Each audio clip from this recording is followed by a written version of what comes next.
இன்றைய செய்திகள். முதலில் தலைப்புச் செய்திகள். யாழில் யுவதியை மரத்தில் கட்டி வைத்து சித்திரவதை, காணொளியால் அதிர்ச்சி. யாழ் மாணவர்களின் வாழ்வை சீரழிக்கும் புதிய வலையமைப்பு, பெற்றோரே அவதானம். அனுர அரசாங்கத்தின் அமைச்சரை தமிழில் திட்டிய சாமர சம்பத், சபையில் சலசலப்பு. திரைப்படமாகும் மஹிந்தவின் வாழ்க்கை வரலாறு.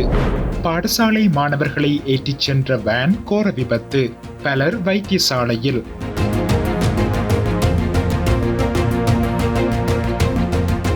தொடர்வென விரிவான செய்திகள். யாழ் சுதுமலை பிரதேசத்தில் மனநிலை சரியில்லாத ஒரு பெண்ணை மரத்தில் கட்டி வைத்து சித்திரவதை செய்துள்ள சம்பவம் அதிர்ச்சியை ஏற்படுத்தியுள்ளது. சம்பவம் தொடர்பிலான காணொளி சமூக வலைதளங்களில் வெளியாகியுள்ளது. பெண்ணை தாக்கியவர்கள் கஞ்சா மற்றும் மாவா போதைக்கு அடிமையானவர்கள் என தெரிவிக்கப்படுகின்றது.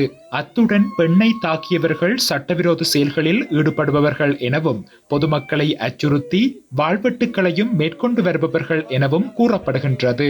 இந்நிலையிலேயே அவர்கள் மனநலம் பாதிக்கப்பட்ட யுவதியொருவரை கட்டி வைத்து சித்திரவதை செய்த காணொளி வெளியான நிலையில் சம்பவம் தொடர்பில் போலீசார் நடவடிக்கை எடுக்க வேண்டும் என சமூக ஆர்வலர்கள் வலியுறுத்தி வருகின்றனர். யாழ்ப்பாண நகரத்தில் உள்ள ஒரு பிரபலமான பாடசாலையைச் சேர்ந்த மாணவர்கள் குழு வேறு பல பாடசாலைகளைச் சேர்ந்த மாணவர்களை ஒன்றிணைத்து உருவாக்கப்பட்ட சமூக ஊடக வலையமைப்பு மூலம் பல்வேறு தவறான செயல்களில் ஈடுபட்டு வருவதாக தகவல்கள் வெளியாகியுள்ளன. YMD என அடையாளம் காணப்பட்டுள்ள சமூக ஊடக வலையமைப்பில் யாழ்ப்பாண பாடசாலைகளைச் சேர்ந்த அதிக எண்ணிக்கையிலான மாணவர்கள் இருப்பதாக யாழ்ப்பாணத்தில் உள்ள தன்னார்வ அமைப்புகள் சுட்டிக்காட்டுகின்றன. இந்த சமூக ஊடக வலையமைப்பின் உறுப்பினர்களான பாடசாலை மாணவர்களின் தவறான புகைப்படங்கள், காணொளிகள் மற்றும் அந்த உறுப்பினர்களின் தனிப்பட்ட தகாத செயல்பாடுகளும் பகிரப்பட்டுள்ளதாகவும் தகவல்கள் தெரிவிக்கின்றன. மேலும் இந்த சமூக ஊடக வலையமைப்பை பயன்படுத்தி மது மற்றும் போதைப்பொருள் சம்பந்தப்பட்ட பொது விருந்துகளையும் நடத்தியுள்ளதாக தெரிய வருகின்றது. இந்த சமூக ஊடக வலையமைப்பினால் யாழ்ப்பாணத்தில் மாணவர்களின் வாழ்க்கை அளிக்கப்படுவதை தடுப்பதற்கு இந்த விடயம் குறித்து உடனடியாக விசாரணை நடத்தி மாணவர்களிடையே விழிப்புணர்வை ஏற்படுத்துமாறு யாழ்ப்பாணத்தில் உள்ள தன்னார்வ தொண்டு நிறுவனங்கள் சமூக ஊடக வலையமைப்பை இயக்கும் யாழ்ப்பாணத்தில் உள்ள பிரபலமான பாடசாலையின் அதிகாரிகளிடம் கோரிக்கை விடுத்துள்ளதாக தெரிவிக்கப்படுகின்றது.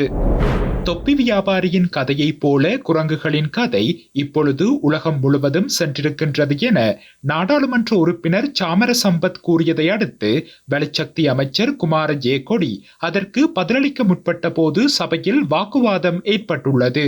மேலும் உரையாற்றிய நாடாளுமன்ற உறுப்பினர் சாமர சம்பத் வாயை மூடி இரு என வெளிச்சக்தி அமைச்சரை நோக்கி தமிழில் திட்டியுள்ளார்.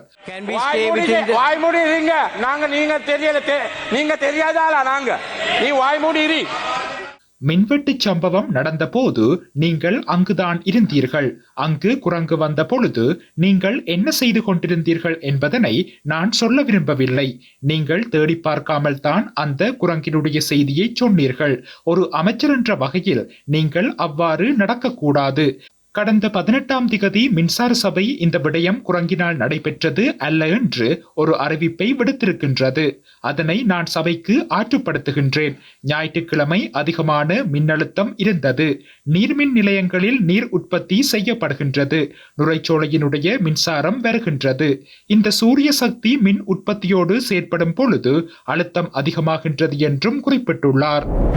முன்னாள் ஜனாதிபதி மஹிந்த ராஜபக்ஷவின் வாழ்க்கை வரலாறு திரைப்படமாக வெளியாக உள்ளதாக தகவல்கள் வெளியாகியுள்ளன. மொஹான் பெரேரா தயாரிக்கும் இந்த திரைப்படத்திற்காக இந்திய தொழில்நுட்ப கலைஞர்கள் குழுவுடன் ஆலோசனைகள் நடைபெற்று வருவதாக தெரிவிக்கப்படுகின்றது. இந்த திரைப்படம் மஹிந்த ராஜபக்ஷவின் அரசியல் பயணத்தையும் இலங்கையின் போர்க்கால நிகழ்வுகளையும் அடிப்படையாக கொண்டு உருவாக்கப்படவுள்ளதாக கூறப்படுகின்றது. குறித்த மூல திரைக்கதை பிரதி முன்னாள் ஜனாதிபதி மஹிந்த ராஜபக்ஷவிடம் சமர்ப்பிக்கப்பட்டுள்ளது. அதேவேளை குறித்த திரைப்படம் தொடர்பில் மேலதிக விவரங்கள் விரைவில் வெளியாகும் எனவும் தெரிவிக்கப்படுகின்றது.